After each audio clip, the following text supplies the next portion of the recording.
Bonjour, bienvenue dans l'atelier d'Adeline Rognon. Nous sommes à Montréal le 20 mai 2014. Mon nom est Bruno Lalonde. Bonjour. Tu vas bien, Adeline? Oui, ça va bien. Oui, écoute, j'ai une petite question à te poser d'emblée. Tu es né où? Mais je suis née à Montpellier. Montpellier. Mais en France, pas du côté de Laval. Et puis, tes études, tu les as faites où? Alors en fait, je suis née à Montpellier, puis ma mère, elle m'a ramenée dans la montagne, fait que j'ai quasiment jamais vécu à Montpellier. J'ai quand même de la famille, puis j'y vais à chaque année aussi. Donc mes études, je les ai faites à Romans, à Grenoble, à Bordeaux. J'ai fait surtout l'essentiel de mes études en art à Bordeaux. Beaux-Arts, université, et puis j'ai fait quelque chose qui n'existe pas ici, qui est lettres supérieures. C'est une école où on prépare les normaliens, les énarques et toute cette élite-là. Donc ça m'a appris pas mal de choses aussi. Et puis tu as commencé à dessiner toute petite? Ah ben, comme tous les enfants, oui, j'ai commencé très jeune. Mais la plupart des enfants arrêtent, toi t'as continué. Oui, et en fait j'ai continué et puis c'est ça, j'ai jamais arrêté en fait. T'as jamais arrêté? Je penserais pas, non. Ou des fois pour écrire, mais pas longtemps. Et puis comment ça s'est déroulé tes études en art plastique? Alors en fait j'ai fait des études en art où j'ai appris beaucoup de non-savoir. C'était l'époque où on disait qu'il fallait désapprendre ce qu'on avait appris, mais comme on n'avait rien appris, c'était un petit peu délicat comme situation. Donc j'ai fait des études où j'ai finalement appris à être autodidacte. Ça, c'est pas mal non plus. Et puis, on avait aussi des profs qui nous ont donné le goût du voyage. Et c'était des ateliers, ça s'appelait Pensée nomade et choses imprimées. Donc, j'ai appris à faire là mes premières maquettes et puis monter des voyages aussi. Donc, comme apprendre l'espagnol pour pouvoir aller faire un voyage au Mexique. Ce que tu as fait? Ce que j'ai fait, oui. Donc, il fallait prouver qu'on apprenait l'espagnol. Je savais pas l'espagnol. Je voulais aller au Mexique, fait que j'ai appris l'espagnol. Je suis allée retrouver le groupe à Séville en stop. Puis ça a prouvé que...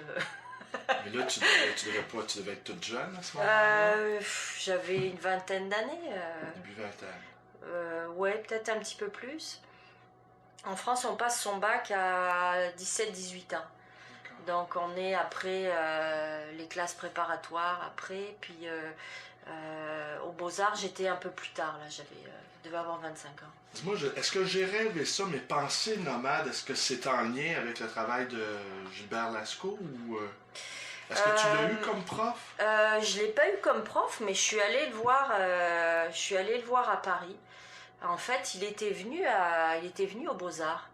Donc je l'avais rencontré comme ça, puis je suis allée à Paris, je lui ai téléphoné, je l'ai rencontré, un monsieur charmant, sympathique, et il m'a fait 2 textes de livres que je pourrais vous montrer tantôt, Les Anges Cochons et puis Petite Princesse. Ah, c'est lui qui a écrit. Ah, c'est ça. Ouais, c'est un gars qui est très généreux, et puis moi j'avais connu ses textes sur les monstres. Sur les monstres. Donc ça m'avait beaucoup influencé sur les choses qu'il faut pas montrer mais qu'on a envie de voir, donc toutes ces affaires un peu tabous et troubles. Est-ce que c'est possible qu'il ait été d'une certaine façon près de la dernière génération de surréalistes? Est-ce que j'ai rêvé ça aussi? Est-ce qu'il a fait un truc sur le Marquis de Sade? Gilbert Lascaux? Oui, ou je suis en train de le confondre avec quelqu'un d'autre? Je sais pas, je suis pas sûre, non.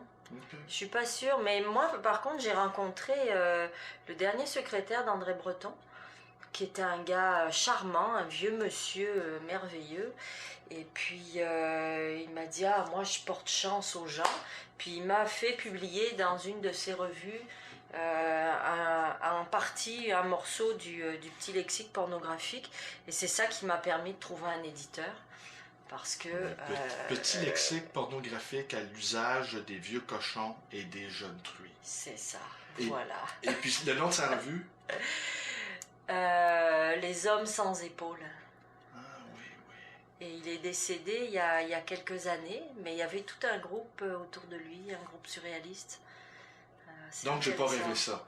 Non, pas du tout. C'est Mais il y a beaucoup de gens qui se revendiquent du surréalisme, et puis c'est très bien parce que c'est des choses qu'on a un peu perdues aujourd'hui, d'aller chercher l'inconscient, d'aller chercher passer par-dessus la censure du bien pensé et du bien pensant. Est-ce que tu y arrives avec difficulté à franchir cet inconscient-là? Ben, j'ai fait un gros travail déjà pour arriver à faire ça, à briser des tabous. Ce livre-là, justement, j'ai travaillé des années dessus. Et puis je me suis aperçue que j'avais quand même une culture profondément puritaine, taboue, et que quand j'ai commencé ça, je me suis aperçue que je savais pas grand-chose. J'ai été obligée de faire beaucoup de recherches et puis de passer par-dessus toutes sortes de tabous. Est-ce que tu as fini par pas te révolter toi-même contre toi-même, ou as-tu été en colère contre toi-même de découvrir que tu avais reçu cette culture-là et puis que finalement elle t'entravait peut-être? Super bonne question. Je pense que oui, parce que au moment où j'ai fini ça, là, j'ai pété un plomb, j'ai fait une dépression terrible. Et puis, je suis partie avec mon manuscrit sous le bras, puis je suis allée voir les flics avec mon manuscrit, j'ai fait n'importe quoi. Ça serait un peu long à raconter, là, je dois faire une BD là-dessus. tu veux te réserver le punch? Mais il y a un moment où c'est surtout que c'est très complexe comme truc, mais j'ai pété un plomb et je pense qu'il y a quelque chose comme ça, de la colère, de la révolte, contre quoi. Oui, je pense que c'est ça, oui. J'imagine également, sans trop entrer dans les détails, que ça avait lié à ta propre sexualité aussi. Oui, ben j'étais plus jeune, puis je m'emmerdais, donc travailler sur un truc érotique, ça fait travailler du cerveau, puis je suis convaincue que la majorité des maladies, qu'elles soient physiques ou mentales, ça vient du mauvais sexe mal géré, comme il peut l'être dans nos sociétés, hein. Commencer le bouquin de Freud, là, Malaise dans la société occidentale. Oui, c'est sûr que même dans cette exhortation qui nous est faite sans cesse, là, avec la pornographie industrielle, là, janséniste, qui est en fait un truc pour nous empêcher de jouir véritablement. Et de vivre. Et de vivre. Tout simplement. Oui. C'est sûr que c'est lié, hein? Oui. Alors, t'as pété un plomb, mais c'est pas ça qui t'a amené au Québec. Non, mais ça m'a aidé. En fait, le goût du voyage, là, depuis que je suis gamine, là, ça me trottait, là. C'est qu'il faut trouver un pays intéressant pour partir, pour immigrer. J'avais visité l'Espagne, j'avais visité l'Italie, j'avais visité la Hollande, le Maroc. Pour une femme, oublie ça. T'as pas immigré dans des pays comme ça. Mexique, n'en parlons pas. Et j'ai rencontré un artiste à Paris qui m'a dit, mais tu sais, il y a plein de Français au Québec et ils sont très heureux. Fait que clic. Prends un billet d'avion, on va voir. En fait, après ma dépression, j'avais tout perdu. Hein, donc j'étais libre comme l'air. T'avais largué les amarres. J'avais largué les amarres, oui. J'ai fait un exercice super intéressant, c'est avant de partir, de vendre toutes mes affaires, puis d'en garder un petit peu, puis tu prends ce qu'il y a dans ton sac à dos, puis basta, ciao. Bye bye la compagnie. Et là, tu as débarqué au Québec en 98. Ouais. Est-ce que c'était ton premier voyage? Oui. Le Québec, pour moi, ça voulait rien dire. Là. Je ne veux pas vexer les Québécois. Ben, mais même pour nous, ça veut rien dire. Le Québec, ah oui, un petit peu plus. On cherche ce que ça veut dire. Écoute, on cherche désespérément qu'est-ce que ça veut dire. Ouais, je savais même pas qu'il y avait des francophones là-bas. Puis j'ai reçu une culture où on n'aimait pas les Américains. Alors, puis tout en les aimant beaucoup. Les Français sont fascinés. Pas dans mon milieu, non, c'était... ça, c'est quelque chose que j'ai fait peut-être pour faire chier ma mère. Il y a bien des choses qu'on fait pour faire chier nos mères. Alors, tu as débarqué au Québec en 98, et quelle a été ta première impression? J'ai adoré, puis j'ai eu des buzz de liberté extraordinaires, hein, c'était merveilleux, à l'automne... je suis tombée sur Halloween, il faisait froid, c'était génial. Et j'ai fait mon premier livre ici, qui est ma déclaration d'amour au Québec. Oh. Alors, ça s'appelle Joli Cœur, et j'ai utilisé les matériaux du Dollarama, parce qu'en France, on n'a pas les Dollarama, ça c'est génial. Donc, une belle boîte à savon du Dollarama. Et puis j'ai fait un moulage en béton. Je travaillais avec quelqu'un dans la construction, fait qu'on a fait ça. Et puis t'as pas chargé trop cher, t'as pas eu à donner une enveloppe et tout ça pour te procurer. Non. Non, je l'ai fait avec mon blender dans la cuisine. T'as pas eu à verser un 3% qui compte, là. Fait que toutes sortes d'affaires, par exemple, des petits proverbes. J'aimais un homme, j'ai cloué mon cœur sur sa porte, il en est mort. Et alors le mot mon cœur, j'ai mis un petit sticker en forme de cœur. Ça arrive, j'en ai plein là-dedans. Cœur et sticker. Ah, ouais. Alors si l'amour est un oiseau rebelle, autant le laisser voler. Il y en a plein comme ça. Alors cette déclaration-là d'amour du Québec, elle t'est venue rapidement? Oui, tout de suite. En fait, je suis arrivée en septembre 98 et celui-là, je l'ai fait. J'ai mis un ISBN à quelqu'un que j'aimais et qui s'appelait, je ne vais pas vous dire son nom, mais qui était né le 25 décembre. Donc j'ai donné la date du colophon à mon livre. C'est Jésus. C'est ça, c'est Jésus. Moi, ceux que je connais qui sont nés le 25 décembre sont Jésus, c'est clair, là. Mais je l'ai dédié à mon papa, parce que je me suis dit que l'homme qu'on aime quand même... On va retourner à Freud. C'est son papa. On va retourner à Freud. Ben oui, regarde celui-là. Là. Ah, ben oui. Papa. Oui. Et le texte que j'ai fait là-dedans, il s'appelle Papa Freud et l'Oedipe femelle. Absolument. Ça, c'est facile pour moi de m'en rappeler, c'est la compagnie à numéro. Oui. Non, moi, j'aime beaucoup travailler avec la compagnie à numéro parce que c'est toujours stimulant. C'est bien d'avoir une contrainte puis d'être obligé de faire quelque chose. En tout cas, nous, on est ravis de t'avoir avec nous, ça c'est clair. Tu as participé à tous les numéros de la revue. Hein? Oui, c'est bien ça. Ouais. Et maman, il faudrait le faire aussi. Ouais, il faudrait le faire, maman. Pas? On va en parler à Michel. Qu'est-ce que tu en penses, Michel? Oh, d'accord, Michel. Au mot maman, il se tait. C'est un autre enjeu, hein? C'est vraiment un enjeu différent. Oh, je pense que papa, c'est anecdotique. Maman, ça, c'est les vraies affaires, d'après moi. Ouais. Pour rester dans la doxa libérale. On verra. Alors, tes premières publications au Québec? Ben, c'est celle-là, c'est Joli Cœur. Et alors j'étais très surprise parce que je le vendais pas très cher, puis je le traînais, et puis les gens me l'achetaient, ils étaient tout contents. Je suis arrivée à la Bibliothèque nationale, ils me l'ont acheté, ils étaient tout contents, ils m'ont encouragé. Puis je me suis dit, ben ça alors, en plus un pays où on peut faire des livres d'artistes et les vendre, c'est merveilleux. Est-ce que cette première impression est restée juste par la suite? Non. Non, après j'ai déchanté. Ouais, une première déclaration d'amour, c'est bon, mais après, ça peut être lassant. Ouais, après, c'est les endorphines qui baissent, là, puis, comment on dit... Et puis, dis-moi, ici, tu vois, on a une belle pile, on en a une ici aussi, on en a une là, et qu'est-ce que c'est au juste? Tous ces petits cahiers. Ça, en fait, c'est des notes, donc c'est mon cerveau qui travaille, mais comme j'ai pas de mémoire, et puis que de toute façon, des pensées, si c'est pas écrit ou dessiné, c'est comme s'il n'y a rien. T'as pas de mémoire? Ben, pas autant que là-dedans. Tout est là, si je comprends bien. Ben, en fait, c'est qu'un texte, quand il n'est pas écrit, il n'existe pas. Hein? Donc, c'est ça. Puis c'est aussi qu'il y a mon côté nomade aussi. Fait que j'emmène le cahier avec moi. Celui-là, il est marrant. Il est fabriqué main. Et puis, pour pas avoir à chercher son crayon partout, ben, il est là, le crayon. Ça, c'est le cahier nomade. Voilà, le cahier nomade. Et en fait, j'ai eu dans mes formations, là, j'ai un petit peu exagéré en disant que j'avais pas appris grand-chose.